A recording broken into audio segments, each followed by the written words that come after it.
সবাইকে স্বাগত জানাই চ্যানেলে আসার জন্য। আমি প্রীতম বলছি। নয়ন সর্দার, নয়ন প্রচুর মেসেজ করছিল নেক্সট পার্টের জন্যে।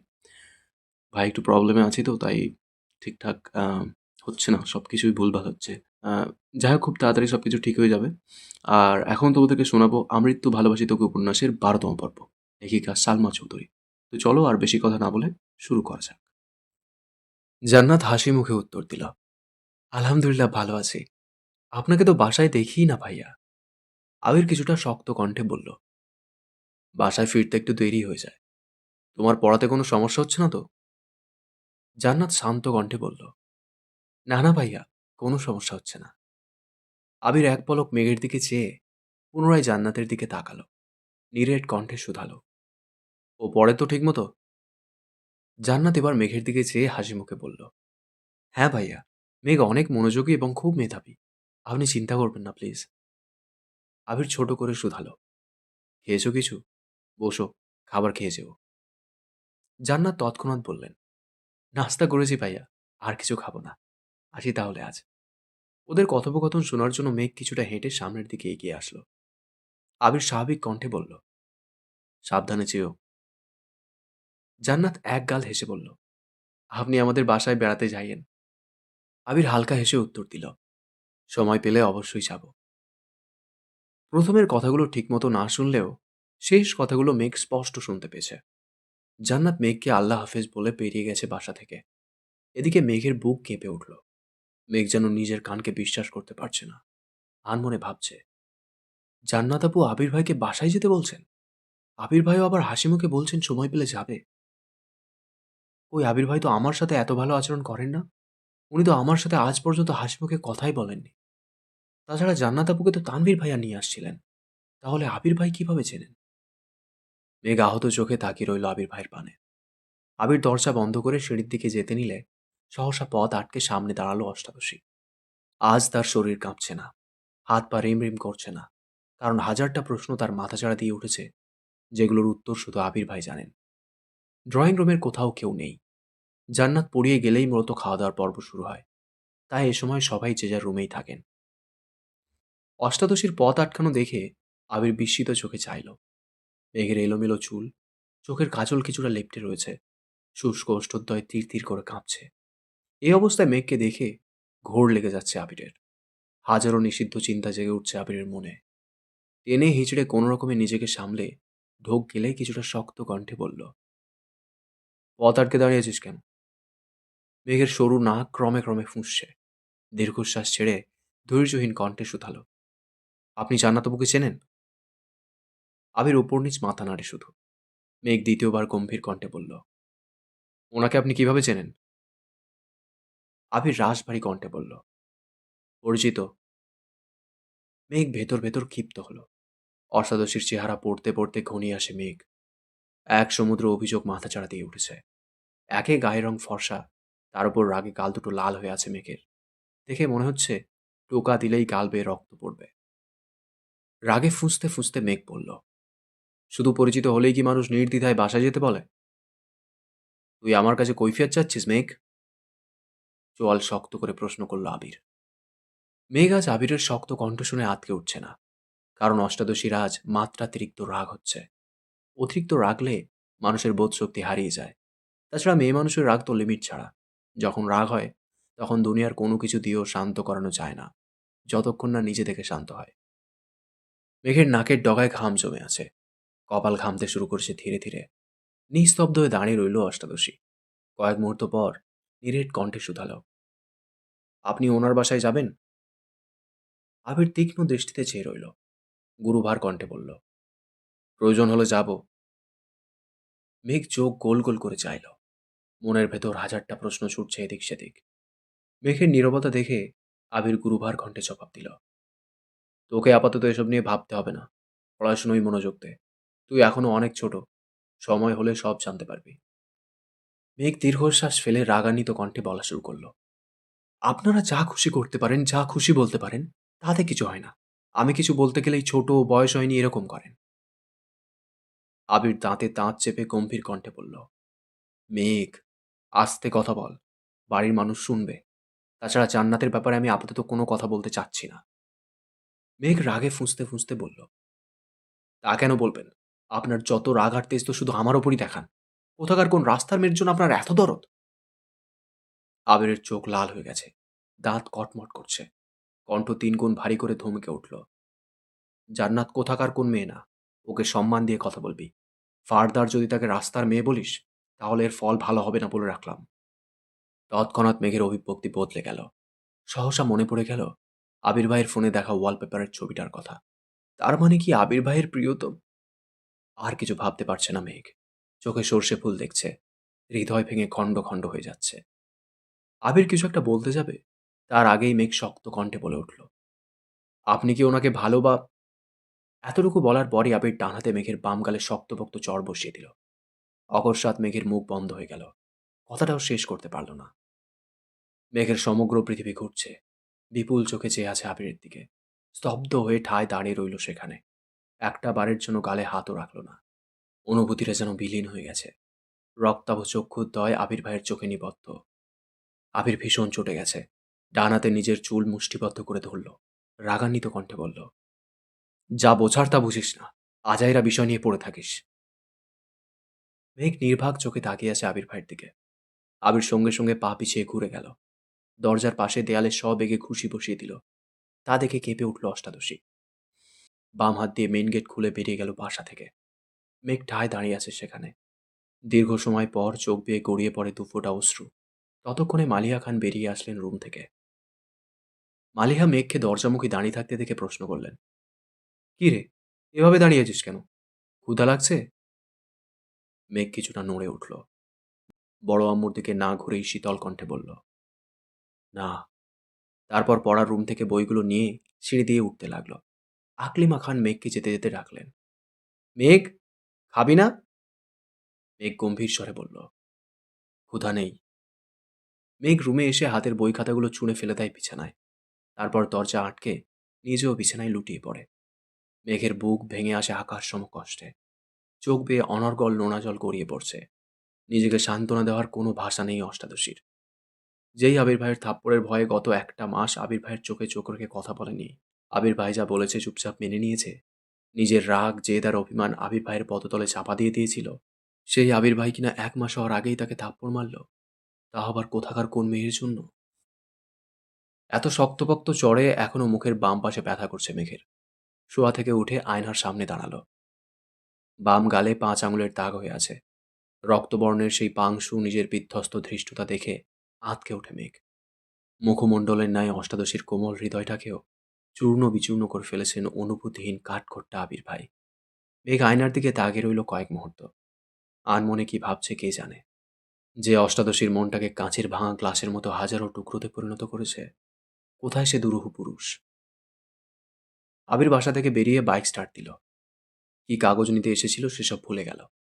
স্পিডে বাইক চালিয়ে আসলো নিজের অফিসে। কোনো দিক না তাকিয়ে সোজা নিজের রুমে চলে গেল। কিছুক্ষণ পর রাসেল একজন স্টাফকে জিজ্ঞেস করল, আবির স্যার কি এখনো আসেনি? স্টাফ সঙ্গে সঙ্গে উত্তর দিল, স্যার তো কিছুক্ষণ আগেই চলে এসেছেন। কি বলো, আবির আসছে অথচ আমায় ফাইল দিল না? চিন্তিত স্বরে বলল রাসেল। তৎক্ষণাৎ হাঁটা দেয় আবিরের রুমের দিকে। আবিরের রুমের দরজা ধাক্কা দিতেই চোখে পড়ল বিধ্বস্ত রুম। যেন কিছুক্ষণের মধ্যে ঘূর্ণিঝড় বয়ে গেছে এই রুমটার উপর দিয়ে। হেলমেট ভেঙে পড়ে আছে ফ্লোরে। কাগজপত্র ছড়িয়ে ছিটিয়ে পড়ে আছে সম্পূর্ণ রুমে। সেগুলো এলোমেলো উঠছে ফ্যানের বাতাসে। চেয়ার পড়ে আছে কাত হয়ে।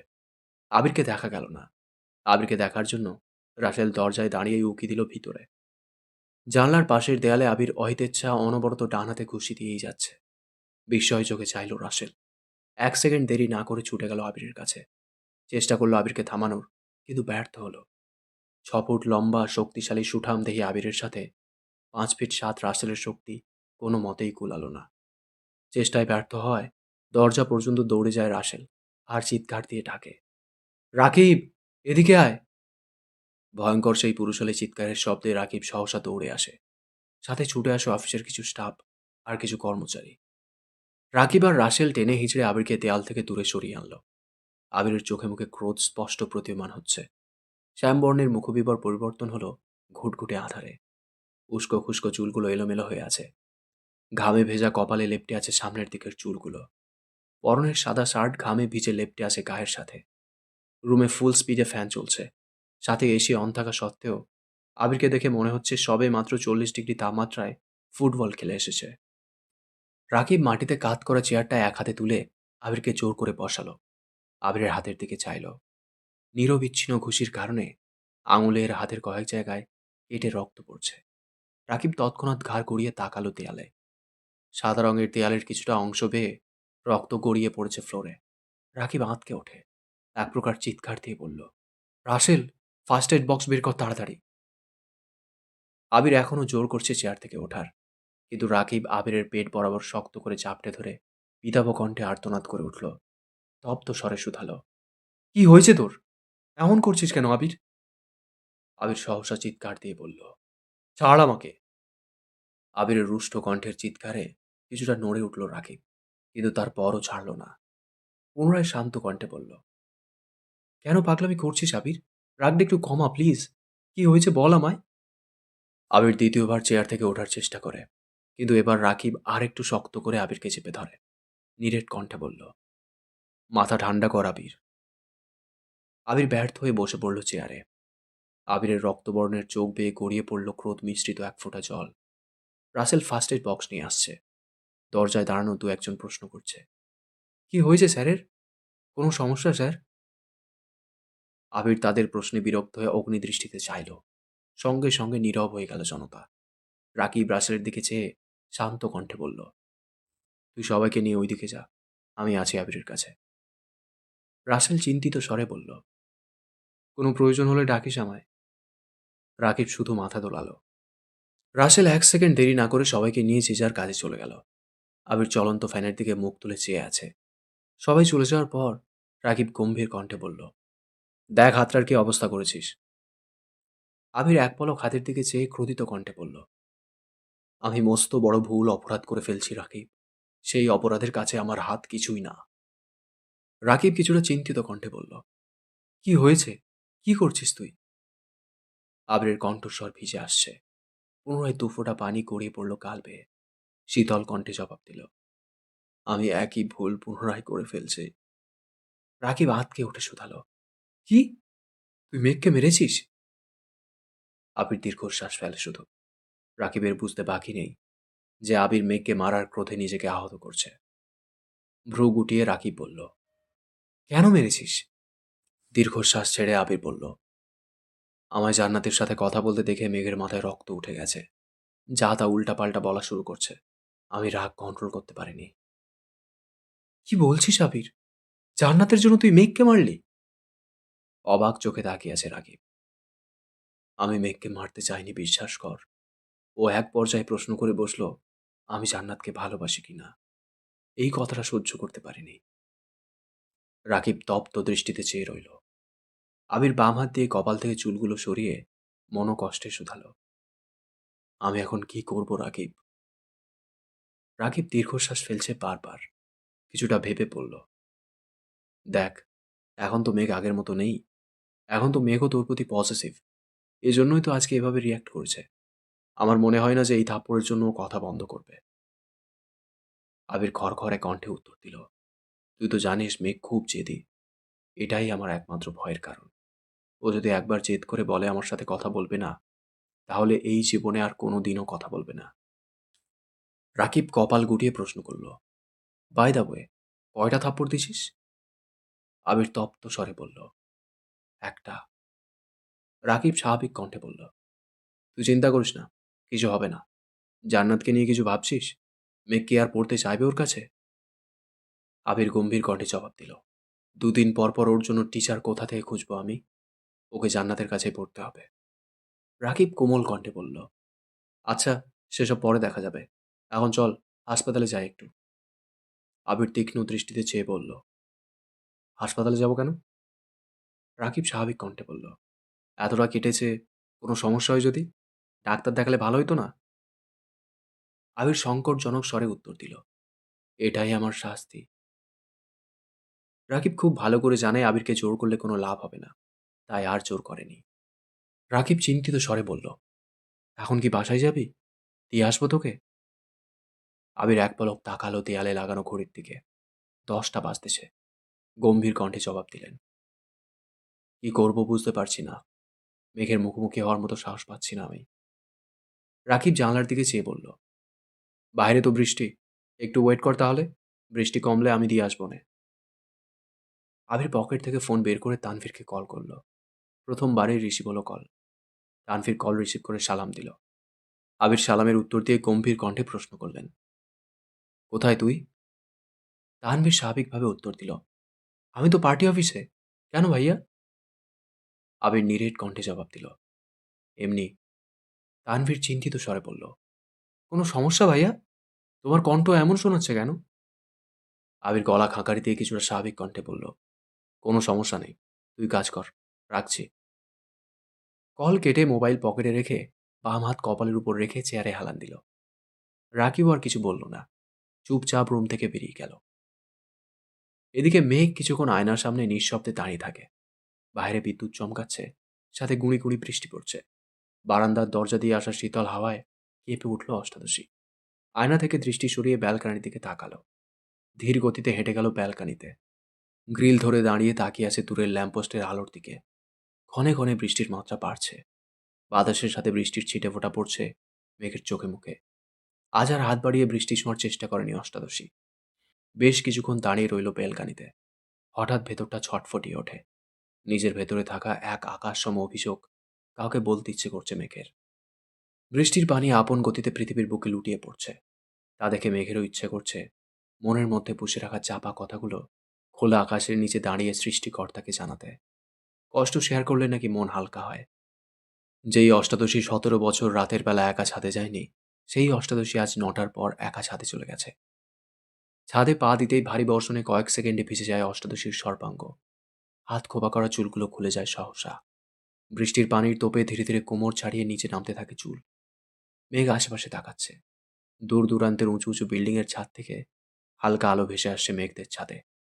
লাইটের আলোর প্রভাবে গাছ ভর্তি ছাদের এদিক সেদিক গাছের ছায়া পড়ে আছে। কিছু কিছু জায়গা দেখে মনে হচ্ছে ভূতেরা বসে মিটিং করছে। মেঘের দৃষ্টি সেদিকে পড়তেই কিছুটা কেঁপে ওঠে। তবে ঘন ঘন বিদ্যুৎ চমকানোতে বুঝতে পারে এগুলো গাছের ছায়া। বিদ্যুৎ চমকানোর সঙ্গে সঙ্গে মেঘও সম্পূর্ণ ছাদে হাঁটছে। হাঁটতে হাঁটতে ছাদের একপাশে রাখা বেতের সোফাগুলোর একটাতে বসে পড়ল। হেলান দিয়ে বসাতে চুলের কম অর্ধেকটা অংশ ছাদের ফ্লোরে পড়ে আছে। মেঘ আকাশের পানে তাকিয়ে বলা শুরু করলো, আল্লাহ, আমার জীবনে তো হিটলার সবের ব্যক্তির কোনো অস্তিত্ব ছিল না।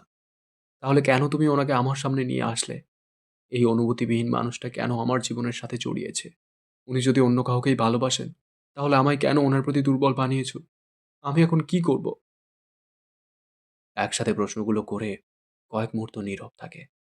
অক্ষি পল্লব বেয়ে অনর্গল নোনা জল গড়িয়ে পড়ছে। তার সাথে বৃষ্টির পানি মিশিয়ে কানের নিচ দিয়ে যাচ্ছে আপন গতিতে। বেশ খানিকটা সময় নীরব থেকে শীতল কণ্ঠে শুধালো, আমি কি কখনো কারো প্রিয় হতে পারবো না? বেশ খানিকটা সময় মেঘ নিস্তব্ধ হয়ে বসে রইল। মনের যত কষ্ট, ক্ষোভ, অপ্রাপ্তি ছিল সবই প্রকাশ করলো আপন মনে। ঘণ্টাখানেক বসার পর সোফা থেকে উঠে হাঁটতে শুরু করলো। একগোছে রেলিং ধরে দাঁড়িয়ে আপন মনে গুনগুন করে গান গাইছে। আমি কি তোমায় খুব বিরক্ত করছি, বলে দিতে পারো তা আমায়? হয়তো আমার কোনো প্রয়োজন নেই, তবু লেগে থাকি একটা কোনায়। তুমি বলে দিতে পারো তা আমায়, চিঠি লিখবো না এই ঠিকানায়। আমারও তো মন ভাঙে, চোখে জল আসে, আর অভিমান আমারও তো হয়, অভিমান আমারও তো হয়। অন্যদিকে আবির এখনো চেয়ারে হেলান দিয়ে বসে আছে। 11টার দিকে মালিহা খান কল করলেন। আবির কল রিসিভ করে সালাম দিল। মালিহা খান সালামের উত্তর দিয়ে কিছুটা তপ্ত স্বরে বললেন, তুই কি বাসায় আসবি না? আবির স্বাভাবিক কণ্ঠে বলল, আসবো একটু পর। কেন? রাগান্বিত কণ্ঠে মালিয়া খান বলে উঠলেন, তোরা ভাই বোন মিলে কি শুরু করছিস? তুই বাইরে বাইরে থাকিস, তানভীর নির্বাচনের ভেজালে 12টার আগে বাসায় ফিরতে পারে না। এদিকে তোর বোনের 1-2 দিন পর পর কি হয়ে যায়, খায় না কিছু না। তোরা যদি রাতে নাই খাবি, তাহলে বলে রাখতে পারিস না? আমরাও তোদের জন্য আর রান্না করব না। আবির হেলান থেকে উঠে মেরুদণ্ড সোজা করে বসল। নিরেট কণ্ঠে শুধালো, মেঘ খায়নি? মালিয়া খান সহসা উত্তর দিলেন, না। আবির গম্ভীর কণ্ঠে বলল, তুমি শুয়ে পড়ো, আমি আসছি। আর কিছু না বলেই উঠে পড়লেন। আবিরকে রুম থেকে বের হতে দেখে রাকিব আর রাসেল দুজনই ছুটে আসে। অন্যান্য দিন কাজ শেষ করে 10টা সাড়ে 10টার মধ্যেই চলে যায় সকলে, কিন্তু আজ আবিরকে মুড অফ দেখে তারা কাজ শেষ করেও বসে আছে। আবিরকে কিছু বলার সাহস পাচ্ছিল না। রাকিব স্বাভাবিক কণ্ঠে বলল, চল, আমি তোকে দিয়ে আসি। আবির শক্ত কণ্ঠে জবাব দিল, আমি একা যেতে পারবো। রাকিব পুনরায় বলে উঠল, তোর হাতের অবস্থা দেখছিস তুই? এই অবস্থায় বাইক চালায় তো অ্যাক্সিডেন্ট করবি। তার থেকে আমার কথা মান, আমি দিয়ে আসি তোকে। আবির শক্ত দৃষ্টিতে তাকালো রাকিবের দিকে, দাঁতে দাঁত চেপে ঘোষণা করল, বললাম তো যেতে পারবো। রাসেল ঠান্ডা কণ্ঠে বলল, এত বৃষ্টিতে বাইক নিয়ে যেতে পারবি? আবির আর কিছুই বলল না, বড় বড় পা ফেলে অফিস থেকে বেরিয়ে গেল। টানা 2 ঘন্টার উপরে ভারী বর্ষণ হচ্ছে, যার ফলে ঢাকার রাস্তাঘাটে পানি জমে একাকার অবস্থা। মাথায় হেলমেট পর্যন্ত নেই, চোখ মেলে দেখার অবস্থা নেই, তবুও বাইক থামছে না 1 সেকেন্ডের জন্য। বৃষ্টি পানি এতটাই ঠান্ডা, মনে হচ্ছে ফ্রিজ থেকে বের করে বরফের পানি ঢালছে কেউ। আপাদমস্তক ভিজে বাড়িতে ঢুকলো আবির। ড্রয়িং রুমে কেউ নেই। সিঁড়ি দিয়ে উঠে সোজা নিজের রুমের দিকে হাঁটে। 5 মিনিটে ফ্রেশ হয়ে একটা ধূসর রঙের টি শার্ট আর ট্রাউজার পরে রুম থেকে বের হয়। সঙ্গে সঙ্গে হাঁটা দেয় মেঘের রুমের দিকে। মেঘের দরজার সামনে এসেই বাম হাতে দরজা ধাক্কা দিল। অনবরত ঘুষির কারণে ডান হাতে তেমন শক্তি পাচ্ছে না। তারপর আবার হাতের উপর জোর দিয়ে বাইক চালিয়ে এসেছে। দরজা খুলতেই চোখ পড়ে ফাঁকা বিছানায়। কেন জানি বুকটা ছ্যাঁত করে উঠল। ভেতরের দিকে দেখার চেষ্টা করলো। টেবিলের উপর ফোন ল্যাপটপ পড়ে আছে, কিন্তু অষ্টাদশী কোথাও নেই। আবির রুমে ঢুকে বারান্দা সহ সব জায়গায় খুঁজল, কোথাও নেই। রুম থেকে বেরিয়ে সারা বাড়িতে চক্কর দিল, তবে কোথাও মেঘকে পেল না। মিমের রুমের সামনে দাঁড়িয়ে আস্তে করে ডাকল। সঙ্গে সঙ্গে মিম দরজা খুলল। এক গাল হেসে বলল, ভাইয়া, কিছু বলবেন? আবির উদ্বিগ্ন কণ্ঠে শুধালো, মেঘ কোথায়? মিম স্বাভাবিকভাবে উত্তর দিল, আবু তো রুমেই। সেই যে খাবে না বলে রুমে গেল, আর তো বেরই হতে দেখেনি। আবিরের চোখে মুখে চিন্তার ছাপ পড়ল। গম্ভীর কণ্ঠে শুধু বলল, ঠিক আছে। আবির আবারও মেঘের রুমে গেল। সব জায়গা পুনরায় দেখল, কোথাও নেই। মাথা গরম হয়ে যাচ্ছে আবিরের। চোখে মুখে উদ্বেগের মাত্রা বাড়ছে। রুম থেকে বের হয়ে নিজের রুমের দিকে যাচ্ছে। ফোন রেখে এসেছে নিজের রুমে। হঠাৎ চোখ পড়ে সিঁড়ির দিকে। মনের অজান্তেই বলে ওঠে, ও ছাদে যায়নি তো? কোনো কিছু না ভেবে ছুটে যায় ছাদের দিকে। ছাদের দরজা বাতাসে একবার খুলছে, আর একবার বন্ধ হচ্ছে। আবির দরজা ধাক্কা দিয়ে ঘাড় ডানে বামে ঘুরিয়ে ছাদ দেখার চেষ্টা করছে। ভারী বর্ষণের ফলে ছাদেও পানি জমে আছে অনেকটা। পাইপ দিয়ে গিয়েও যেন কোলাতে পারছে না। সাথে বৃষ্টির ছিটেফোঁটা পড়ছে আবিরের শরীরে। কোথাও কাউকে চোখে পড়ছে না। আবির বৃষ্টির মধ্যে পা বাড়ালো ছাদে। কিছুক্ষণ পরপর বিদ্যুৎ চমকাচ্ছে। আবির ছাদের চারপাশ দেখছে ঘুরে ফিরে।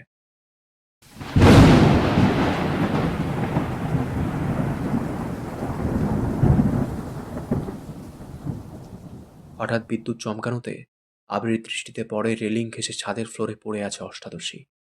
ছাদের সাইড দিয়ে যাওয়া পাইপের উপরে পড়ে আছে মাথা। শরীরের বাকি অংশ ছাদের ফ্লোরে জমা পানির মধ্যে পড়ে আছে। আবির অকস্মাৎ চিৎকার দিয়ে উঠল, মেঘ! এক মুহূর্তে দৌড়ে গেল মেঘের কাছে। অজ্ঞান হয়ে পড়ে আছে আবিরের প্রণয়নেই। আবিরের হাত কাঁপছে, তবুও ঝাপটে ধরল মেঘের পিঠ বরাবর। সহসা অষ্টাদশীর ঘাট থেকে মাথা পর্যন্ত আঁকড়ে ধরল নিজের প্রশস্ত বুকে। মেঘের শরীর বরফের ন্যায় শীতল হয়ে আছে, শুধু মাথাটা একটু একটু গরম।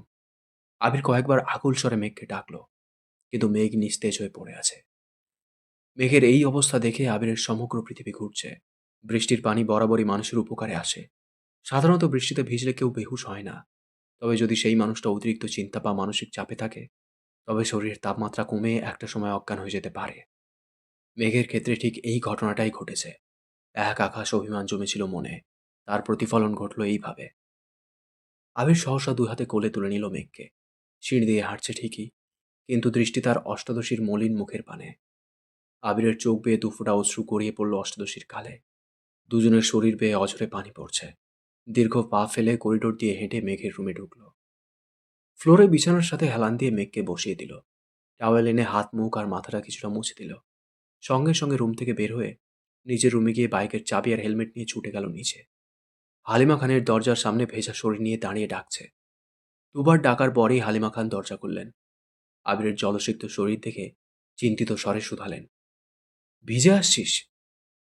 আবির তপ্ত স্বরে বলল, মামনি, তুমি একটু মেঘের রুমে যাও। ওর অবস্থা ভালো না। আপাতত বাড়ির মানুষকে ডেকো না। আমি ডাক্তার নিয়ে আসছি। একদমে কথাগুলো বলল আবির। হালিমা খান আঁতকে উঠে বললেন, কি হয়েছে? আবির চলে যেতে নিয়ে দ্বিতীয়বার ঘাড় ঘুরিয়ে বলল, আর হ্যাঁ, ওর শরীরটা একটু ধুয়ে দিও। আবির ছুটল দরজার দিকে। হালিমা খান দ্রুত পায়ে সিঁড়ি দিয়ে উঠতে ব্যস্ত হলেন। চোখে তার পানি টলমল করছে। একমাত্র মেয়ে বলে কথা। মেয়ের মুখ গোমড়া থাকতেই যেখানে চিন্তায় পড়ে যান হালিমা খান, সেখানে মেয়ে অসুস্থ মানে হালিমা খানের মাথায় আকাশ ভেঙে পড়া। 20 মিনিটের মধ্যে আবির ডাক্তার নিয়ে চলে আসছে। ডাক্তারকে রেনকোট দিয়েছে ঠিকই, কিন্তু আবিরের সর্বাঙ্গ ভেজা। মেঘের রুমের সামনে দাঁড়িয়ে গলা খাকারি দিল আবির। নরম স্বরে বলল, আসবো? হালিমা খান কাঁদো কাঁদো কণ্ঠে বললেন, আয়। আবির ঢুকলো, আবিরের পিছনে ডাক্তার ও মেঘের রুমে ঢুকলো। আবিরের গা থেকে পানি পড়ছে ফ্লোরে, কিন্তু সেদিকে তার ভ্রুক্ষেপ নেই। তার দৃষ্টি অষ্টাদশীর মুখের পানে। ডাক্তার 10 সেকেন্ড মেঘকে দেখল কিনা, আবির উদ্বিগ্ন কণ্ঠে শুধালো, ওর কিছু হবে না তো? ডাক্তার স্বাভাবিক কণ্ঠে বললেন, তেমন কোনো সমস্যা নেই। বেশিক্ষণ বৃষ্টিতে ভিজেছে মনে হয়। তাছাড়াও হয়তো কোনো মানসিক চাপে আছে, তার জন্য এমনটা হয়েছে। কিছুক্ষণের মধ্যেই জ্ঞান ফিরে আসবে। আমি কিছু মেডিসিন লিখে দিচ্ছি, জ্ঞান ফিরলে খাইয়ে দিও। যদি জ্ঞান না ফেরে তাহলে পরবর্তীতে জানিও। একটা স্যালাইন করতে হবে। জ্ঞান ফিরলেও কিছুদিন একটু রেস্টে রাখবা। কোনো প্রকার মানসিক চাপ দিও না। ডাক্তার প্রেসক্রিপশন লিখে আবিরের হাতে দিল। আবির ওষুধগুলোর নাম পড়ে টেবিলের উপর প্রেসক্রিপশন রেখে ডাক্তারকে নিয়ে বেরিয়ে গেল। ভেজা শরীরে পুনরায় বাইক দিয়ে ডাক্তারকে বাড়িতে পৌঁছে দিয়ে ঔষধগুলো কিনে নিয়ে আসলো। নিজের রুমে গিয়ে 1 মিনিট ড্রেস পাল্টে শুকনো কাপড় পরে মেঘের রুমে আসছে। মেঘ তখনও অজ্ঞান অবস্থায় শুয়ে আছে। হালিমা খান মেঘের হাতে পায়ে তেল মালিশ করে দিচ্ছেন, কান্না করছেন, আর বারবার মেঘকে ডাকছেন। মেঘের মাথার নিচে একটা টাওয়াল দিয়ে রেখেছেন। আবির ওষুধগুলো টেবিলের ওপর রেখে মেঘের ওয়ার্ড্রপের একটা ড্রয়ার খুলল। এটাতে জামা কাপড়। দ্বিতীয় ড্রয়ার খুলতেই চোখে পড়ল সকল ইলেকট্রনিক জিনিসপত্র। সেখান থেকে হেয়ার ড্রায়ার বের করে নিল আবির। মেঘের কাছে দাঁড়িয়ে হালিমা খানকে বললেন, মামুনি, তুমি ওকে একটু ধরে বসো। আবির নিজেই হেয়ার ড্রায়ার ঘুরিয়ে ঘুরিয়ে চুল শুকাচ্ছে মেঘের। কোমর ছড়ানো চুলগুলো ভাগ ভাগ করে শুকাতে কিছুটা সময় লাগলো। পুনরায় মেঘকে শুইয়ে হাতে পায়ে তেল মালিশ করতে লাগলো দুজনে। হালিমা খান আবিরকে শীতল কণ্ঠে বললেন, বাবা, তুই একটু বস। আমি তোর চাচ্চুকে বলে আসি। মাঝরাতে ঘুম ভাঙলে তো উনি আবার চিন্তায় পড়ে যাবেন। আবির গম্ভীর কণ্ঠে বললেন, মেঘের এই অবস্থার কথা বলো না। শুধু শুধু চিন্তা করে শরীর খারাপ হবে। হালিমা খান ঠিক আছে বলে চলে গেলেন। হালিমা খান রুম থেকে বেরিয়ে যেতেই আবির মেঘের সন্নিকটে বসল। মেঘের বাম হাত আবিরের বুকের সাথে মিশিয়ে ওষ্ঠ এগিয়ে নিল মেঘের কানের কাছে। গুনগুন করে বলল, मैं सिर्फ तेरा रहूंगा, तुझसे है वादा ये मेरा, तू मांग ले मुस्कुरा के, मेरा प्यार हक है तेरा। তারপর অষ্টাদশীর কপালে আলতোভাবে একটা চুমু দিয়েই বিছানা থেকে উঠে পড়ল। চেয়ার টেনে বসলো বিছানার পাশে। তারপর হাতে তেল নিয়ে মালিশ করতে লাগলো মেঘের হাতে। কিছুক্ষণের মধ্যেই হালিমা খান ফিরে আসলেন। হালিমা খানও মেয়ের ডান হাতে দু পায়ে মালিশ করে দিচ্ছেন, আর একটু পর পর মেঘকে ডাকছেন। বেশ খানিকক্ষণ পর মেঘের জ্ঞান ফিরেছে। সঙ্গে সঙ্গে আবির মেঘের হাত ছেড়ে দিয়েছে। হালিমা খান কান্না করতে করতে মেঘকে ডাকছে, মেঘ, এই মেঘ, কি হয়েছে তোর? মেঘ কয়েকবার পিট পিট করে চাইল মায়ের দিকে। বুঝে উঠতে পারছে না তার সাথে এতক্ষণ কি ঘটেছে। মায়ের প্রশ্নের উত্তর দেওয়ার মতো শক্তি তার নেই। চোখ ঘুরিয়ে নিজের অস্তিত্ব বোঝার চেষ্টা করছে। নিজের রুমটা পরখ করতে লাগলো মেঘ। হঠাৎ দৃষ্টি পড়ে বাম পাশে চেয়ারে বসা আবির ভাইয়ের দিকে। মায়া ভরা দৃষ্টিতে তাকিয়ে আছে মেঘের পানে। মেঘও কয়েক মুহূর্ত তাকিয়ে রইল আবির ভাইয়ের দিকে। মনে পড়তে লাগলো সন্ধ্যার পর থেকে ঘটে যাওয়া ঘটনাগুলো। তৎক্ষণাৎ দৃষ্টি সরিয়ে নিল আবির ভাইয়ের দিক থেকে। পুনরায় চোখ বন্ধ করে ফেলল মেঘ। হালিমা খান মেঘের কপালে হাত রেখে আঁতকে উঠলেন। সঙ্গে সঙ্গে একবার গলাতেও হাত রাখলেন। সহসা বলে উঠলেন, মেঘের তো জ্বর উঠতেছে। আবির গম্ভীর কণ্ঠে বলল, তুমি ওকে ওঠাও, আমি খাবার নিয়ে আসছি। ঔষধ খাইয়ে দিলে যদি একটু কমে। হালিমা খান চিন্তিত স্বরে বললেন, তানভীর কোথায় আছে? আবির শক্ত কণ্ঠে জবাব দিল, ওকে জানিয়েছি, আসতেছে। মেঘ নিস্তেজ অবস্থায় শুয়ে আছে। চোখ খুলে আবির ভাইকে দেখার শক্তিটুকু যেন পাচ্ছে না। কথা বলা তো বহু দূরের বিষয়। আবির নিচে গিয়ে একটা প্লেটে অল্প ভাত আর একটু তরকারি নিয়ে আসলো। হালিমা খান মেঘকে কোনো রকমে উঠিয়ে খাটের সাথে হেলান দিয়ে বসিয়ে নিজে ধরে রেখেছেন। আবির ভাত মাখিয়ে মুখের সামনে ধরে ছোট করে বলল, হা কর। পুরুষালী কণ্ঠে কিছুটা কেঁপে ওঠে মেঘ। তৎক্ষণাৎ ছোট করে হাঁ করল। আবির ভাই অষ্টাদশীকে নিজের হাতে খাইয়ে দিচ্ছে, কিন্তু অষ্টাদশীর মনের ভেতর আনন্দ নেই, নেই কোনো উত্তেজনা। যেই আবির ভাই তার মনের ভেতর সারাক্ষণ এক্কা দোক্কা খেলত, সেই আবির ভাইকে চোখ মেলে দেখার সাধ্য তার হচ্ছে না। কয়েক লোকমা ভাত কোনোরকম গিলল। পরের বার দিতে গেলে আস্তে করে বামে ডানে ঘাড় ঘোরালো। আবিরও বুঝতে পারল মেঘের অভিব্যক্তি। জোর করল না আর। হাত ধুয়ে নিজের হাতে মেঘের মুখ মুছে দিল। তারপর ওষুধ খাইয়ে একবার মেঘের কপালে হাত রাখল। জ্বরের মাত্রা বাড়ছে। আবির শীতল কণ্ঠে বলল, মামনি, তুমি থাকো ওর কাছে। কোনো সমস্যা হলে আমি ডেকো। আমি সজাগ আছি। আবির প্লেট হাতে নিয়ে চুপচাপ বেরিয়ে গেল রুম থেকে। 10-15 মিনিট পর তানভীর দৌড়ে বাড়িতে ঢোকে। এমপির গাড়িতে করে ড্রাইভার এসে দিয়ে গেছে তানভীরকে। মেঘের রুমে গিয়ে কোমল কণ্ঠে মাকে শুধালো, কি হয়েছে মেঘের? মেঘের পাশে বসে কপালে হাত রাখল। থার্মোমিটার এনে জ্বর মাপল। 100 ডিগ্রি ফারেনহাইট তাপমাত্রা। মেঘ জ্বরে কাঁপতেছে। তানভীর ছুটে গিয়ে নিজের রুমে ক্যাবিনেট থেকে আরেকটা কম্বল এনে বোনের গায়ে ছড়িয়ে দিল। তারপর একটা ছোট রুমাল ভিজিয়ে কিছুক্ষণ জলপট্টি দিল। হালিমা খান এখনো ফুঁপিয়ে ফুঁপিয়ে কাঁদছেন। তানভীর মায়ের দিকে চেয়ে মোলায়েম কণ্ঠে বলল, ডাক্তার কি বলছে? হালিমা খান কান্নারত কণ্ঠে বললেন, বলছেন সিরিয়াস কোনো সমস্যা না, রেস্ট নিতে আর চিন্তা কম করতে। ঔষধ দিয়ে গেছেন। ঔষধ খাওয়ানো হয়েছে? হালিমা খান কোমল কণ্ঠে বললেন, হ্যাঁ, আবির খাইয়ে দিয়ে গেছে। তানভীর নবনীয় কণ্ঠে মাকে প্রশ্ন করল, ভাইয়া কোথায়? কিছুক্ষণ হলো গেল এখান থেকে। তানভীর আর কিছু বলল না। চুপচাপ কিছুক্ষণ জলপট্টি দিল বোনের কপালে। তবে জ্বর কমার কোনো নামগন্ধ নেই। এদিকে আবির রুমে এসে ব্যালকনিতে পায়চারি করতে লাগলো। বাইরে এখনো বৃষ্টি হচ্ছে। মাঝে মাঝে কিছুক্ষণ বিরতি নেয়, আর ভারী বর্ষণ শুরু হয়। তাপমাত্রা কম থাকার পরও আবিরের শরীর ঘামছে। স্থির হতে পারছে না কোনোভাবেই। তামাটে চেহারা কুচকুচে কালো বর্ণের হয়ে আছে। দুপুরে খাবার খেয়েছিল, তারপর সন্ধ্যায় শুধু 1 কাপ কফি খেয়েছে। মধ্যরাত হয়ে গেছে, খায়নি এখনো, তাই মুখটা মলিন হয়ে আছে। হাতের অবস্থাও করুণ। বাসায় ফেরার পথে ব্যান্ডেজ খুলে ফেলেছিল। বৃষ্টির পানিতে কাটা অংশগুলো ফ্যাকাশে হয়ে গেছে। কিছুক্ষণ পর আবির বড় বড় পা ফেলে ছাদে চলে গেল। সম্পূর্ণ শরীর ভিজতে বেশি সময় লাগলো না। ছাদের কর্নার থেকে সিঙ্গেল সোফা টেনে মাঝ বরাবর রেখে সেখানে বসে পড়ল। অসীম দূরত্বে চেয়ে থাকে অনেকটা সময় ধরে। পরপর চোখ বন্ধ করে শ্বাস টেনে নিজেকে প্রশ্ন করল, আমি কি এখন ফিরে ভুল করে ফেললাম? আবিরের মনে পড়ছে পুরনো স্মৃতি। এক প্রণয়নের 2 বছরের নীরবতা কুড়ে কুড়ে খাচ্ছিল তাকে।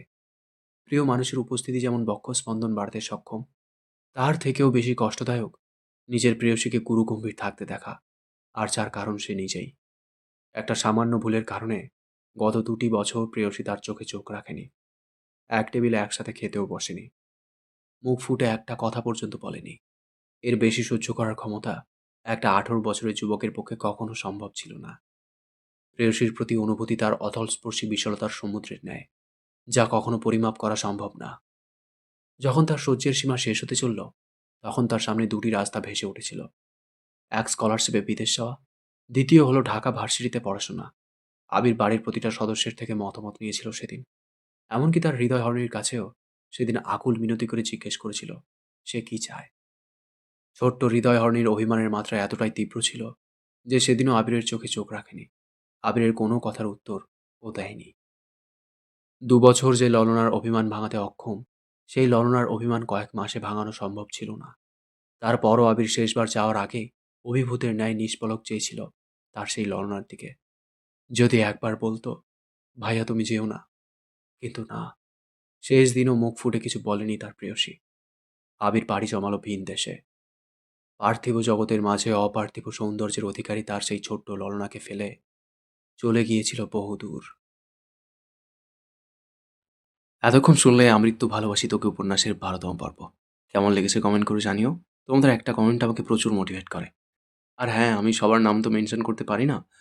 যারা যারা চাইছো তোমাদের নাম আমি মেনশন করি ভিডিওতে, তারা কমেন্টে নিজেদের নাম আমাকে জানিও। আমি অবশ্যই মেনশন করার চেষ্টা করব। পরবর্তী পর্ব খুব তাড়াতাড়ি নিয়ে চলে আসছি। ততক্ষণ ভালো থেকো, সুস্থ থেকো। Thank you so much.